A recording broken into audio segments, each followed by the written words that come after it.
శ్రీమాత్రే నమ. జై గురు దత్తాత్రేయ నమ. ఈ వీడియోలో మనం ధనుస్సు రాశి వారికి జనవరి 25 నుంచి 31 మధ్యలో జరిగే వార ఫలాలు పరిశీలించినప్పుడు ధనుస్సు రాశి వారికి ధనస్థానంలో 4 గ్రహాలు ఉండగా ఈ వారం ప్రారంభమైంది. ఈ వారం అంతా కూడా ఆ 4 గ్రహాలు కూడా ధనస్థానంలో ఉంటాయి. ఇక్కడ ప్రధానంగా కుజుడు పంచమ వ్యయాధిపతిగా ధనస్థానంలో ఉచ్చస్థితిలో కుజుడు ఉండడం వల్ల మీరు చాలా కాన్ఫిడెన్స్గా ధైర్యంగా ఉన్నది ఉన్నట్టు యథార్థంగా మాట్లాడడం జరుగుతూ ఉంటుంది. అది ఎదట వాళ్ళని దూషించినట్టుగానో నిందించినట్టుగానో ఉండడం వల్ల మీ బంధువులు కానీ మిత్రులు కానీ కొద్దిగా హర్ట్ అయ్యే అవకాశం ఉంది. కాబట్టి అది కొద్దిగా మాట్లాడే విధానంలో ఆలోచించి మాట్లాడడం మంచిది. అయితే ఆర్థిక పరంగా మీకు ఈ భూములు స్థిరాస్తుల వల్ల అయితేనే మీ యొక్క అన్నదమ్ముల వల్ల అయితేనే ఆర్థిక పరంగా కొంత ఎక్కువ ధనం రావడం జరుగుతుంది. హామీ అవ్వచ్చు, ధనం అవ్వచ్చు, ఒక విధమైనటువంటి మీ యొక్క అసెట్స్ పెరగడం వల్ల మీ యొక్క హోదా కూడా పెరగడం జరుగుతూ ఉంటుంది. అలాగే మీ కుటుంబంలో మిగతా సభ్యులకి ముఖ్యంగా మీ పిల్లల యొక్క హోదా పెరగడం వల్ల వాళ్ళు మంచి స్థాయిలో ఉండడం వల్ల ఒక విధమైనటువంటి మీలో ఈ గర్వం కానీ ఇగో కానీ కనబడుతూ ఉంటుంది. అయితే ధనం విషయంలో మళ్ళీ పెద్దగా జాగ్రత్త ఉన్నట్టు కనబడదు. అది ఎంత ధనం వచ్చినా కూడా మీ యొక్క గొప్పదనాన్ని చాటుకునే విధంగా దాన్ని బహుమతి రూపంలోనో ఎవరికైనా ఇవ్వటంలోనో చేయడం జరుగుతుంటుంది. అలాగే ఏదైనా ఒక 1000 రూపాయలు విలువ గల వస్తువుని 10,000కి కొనే ప్రయత్నం కూడా చేస్తూ ఉంటారు. 10,000 విలువైనటువంటి వస్తువుని 1000 రూపాయలకి ఇచ్చే ప్రయత్నం కూడా చేస్తూ ఉంటారు. ఇది కొద్ది జాగ్రత్తగా ఆలోచిస్తే మంచిది. అక్కడ రవి కూడా మీకు భాగ్యాధిపతిగా ధనస్థానంలో ఉండడం వల్ల మీలో ఉన్నటువంటి విద్వత్తుగా అయితేనే మీ తెలివితేటలకు అయితేనే గతంలో చేయన మీ కృషి వల్ల మీకు ఒక మంచి పేరు రావడం జరుగుతుంది. కుటుంబంలో కొంత గౌరవం పెరుగుతూ ఉంటుంది. అయితే ప్రభుత్వ పరంగా కొంత సహకారం, ఒక పదవి కానీ, ఒక పోటీ కానీ, ఒక ప్రైజ్ మనీ కానీ, ఒక పదవి లేదంటే ఏదైనా ఒక విధమైన సన్మానం లాంటిది జరగడం జరుగుతుంది. కుటుంబం అంత బాగుంది. ఇది ఇక్కడ వరకు ఓకే. బుధుడు సప్తమ దశమాధిపతిగా ధనస్థానంలో ఉన్నప్పుడు మీరు ఇంకా ఎక్కువ ధనాన్ని సంపాదించాలనే ప్రయత్నం చేస్తూ ఉంటారు. అయితే దీనికి కొంత వ్యతిరేకత ఏర్పడుతూ ఉంటుంది. మీ కుటుంబ సభ్యులేమో ఇప్పుడు ఉన్నది చాలు కదా, మళ్ళీ కొత్త వ్యవహారాలు ఎందుకని వాళ్ళు చెప్తూ ఉంటారు.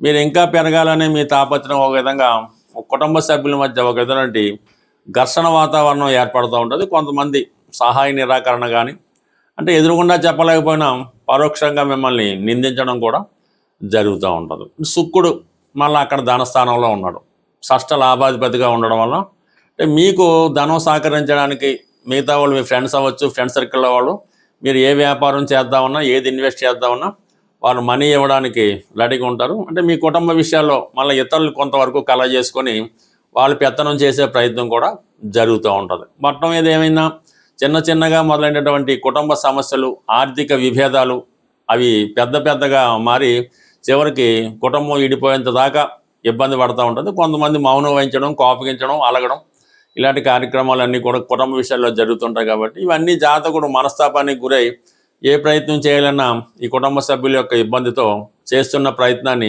వాయిదా వేయడం జరుగుతూ ఉంటుంది. సో ఈ విధంగా ఉంటే గురువు సప్తమ స్థానంలో ఉండి వక్రించడం వల్ల జీవిత భాగస్వామికి అనారోగ్య సమస్యల కారణం వల్లైతేనే, అహంభావం వల్ల అయితేనే కొంత వివాహ జీవితంలో కొంత ఇబ్బందులు కూడా ఎదుర్కోవడం జరుగుతూ ఉంటుంది. ఇవన్నీ మించి అర్ధాష్టమ శని ప్రభావం వల్ల ఎంత మంచి చేసినా దాన్ని అర్థం చేసుకోలేకపోవడం, ఏదో ఒక మానసిక ఒత్తిడి, మానసిక అశాంతి, చికాకు రావడం జరుగుతుంది. మీరు చిన్నవారై ఉంటే తల్లిదండ్రుల నుంచి ఇబ్బందులు, తల్లిగారి యొక్క అనారోగ్య సమస్యలు. బట్ ఏదైనా జాతకుడు ఆర్థిక పరంగా బాగున్నప్పుడు కూడా మిగతా విషయాల్లో అసంతృప్తిగా ఉంటూ పెద్దగా ఆనందంగా సంతోషంగా ఉండలేకపోతూ ఉంటాడు. బట్ ఏదైనా దీనికి జాతకుడు ప్రశాంతంగా ఉండడం, ఏదైనా ఆచితూచి మాట్లాడడం ఒకటే దీనికి పరిష్కారం. సాధారణంగా ఈ వార ఫలాలు ఫాలో అవుతున్నవారు, పరిశీలిస్తున్న వారికి చాలామందికి ఒక సందేహం అన్నది రావడం జరుగుతుంది. మీరు చెప్పినవన్నీ నిజంగా జరుగుతాయా, లేదా కాలక్షేపాన్ని చెప్తున్నారా, మీకు నిజంగా పాండిత్యం ఉందా, ఇలాంటి అనేక సందేహాలు ఈ ప్రేక్షకులకి రావడం జరుగుతుంది. ఏదైనా గ్రహాల స్థితి ఆధారంగా ఈ ఫలితాలు చెప్పడం జరుగుతుంటుంది. అయితే అవకాశం ఉందా లేదా అన్నది వారు పుట్టినప్పుడు ఉన్నటువంటి జన్మ జాతకం బట్టి ఉండడం జరుగుతూ ఉంటుంది. వారు పుట్టినప్పుడు ఉన్నటువంటి గ్రహస్థితిలో కొన్ని లిఖించబడి ఉంటాయి. వివాహం ఏ విధంగా ఉంటుంది, పెళ్ళి ఏ విధంగా జరుగుతుంది, ఉద్యోగం, సంపాదన, అతని స్థితిగతులు ఇవన్నీ కూడా అతని జన్మజాతకం బట్టి ఆధారపడి ఉంటాయి. అవి మరి ఎప్పుడు జరుగుతాయి అన్నప్పుడు, అంటే ఒక జాతకం పుట్టినప్పుడు పెళ్ళి ఉంటుంది. అంటే పెళ్ళి ఎప్పుడు జరుగుద్ది అని తెలుసుకోవాలంటే జాతకుడు పుట్టినప్పుడు ఉన్నటువంటి దశలు, ఏ దశలు జరుగుతుంటాయి కదా, రవి దశ, చంద్రుడు, కుజుడు, రాహు నడుస్తుంటాయి. ఈ దశలు వచ్చినప్పుడు ఆ దశ ఒక గురుదశ వచ్చింది అనుకోండి, 16 సంవత్సరాలు నడుస్తుంటుంది. ఈ 16 సంవత్సరాలు ఎప్పుడు అవుతుంది అంటే దానికి మళ్ళీ అంతర్దశ ఉంటుంది. ఆ అంతర్దశ మళ్ళీ 2 సంవత్సరాలు 3 సంవత్సరాలు ఉంటుంది. ఈ 3 సంవత్సరాలు ఎప్పుడు జరుగుతున్నప్పుడు అప్పుడు ఈ గోచారం అన్నది మనకి రావడం జరుగుతూ ఉంటుంది అన్నమాట. ఈ గురువు సప్తమ స్థానంలోకి వచ్చినప్పుడు పెళ్ళి అవుతుంది, పంచమంలోకి వచ్చినప్పుడు సంతానం కలుగుతారు. ఇప్పుడు దశ అంతర్దశ సహకరిస్తే ఈ గోచారం కూడా సహకరిస్తూ ఉంటుంది.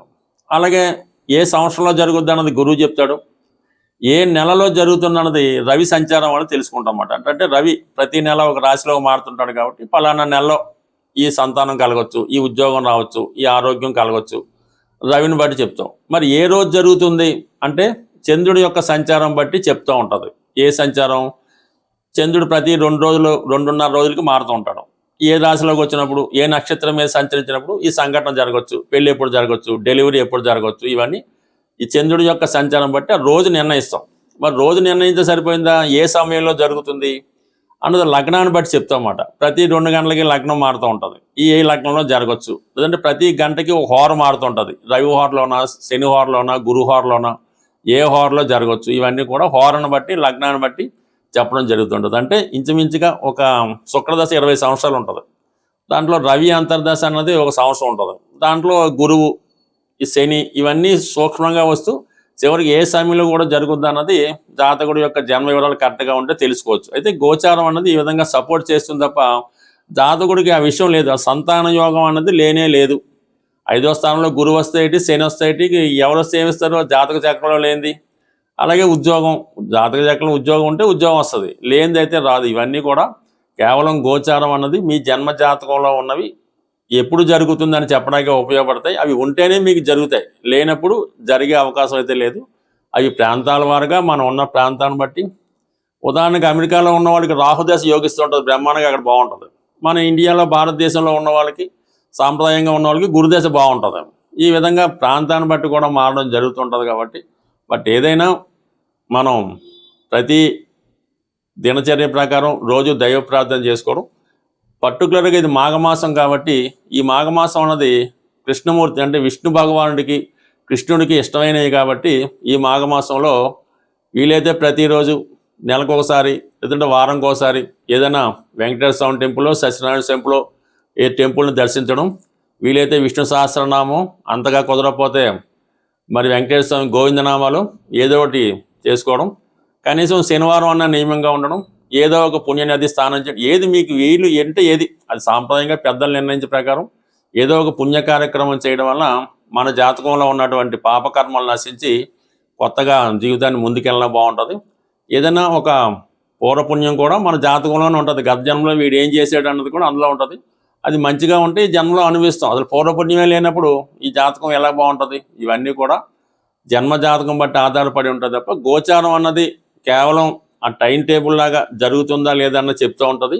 అది మీ జాతకంలో ఉంటేనే జరుగుతుంది కాబట్టి జాగ్రత్తగా గమనించండి. బట్ ఏదైనా ప్రతి నెగిటివ్ని మీరు పాజిటివ్గా మార్చుకోవచ్చు. అది కేవలం మీ వల్ల, మీ సంకల్పం వల్ల మాత్రమే జరుగుతుంది తప్ప ఎవరికో డబ్బులు ఇచ్చి జపాలు చేయించి పూజలు చేయించినా జరగదు, ఉంగరాలు పెట్టుకున్నా జరగదు.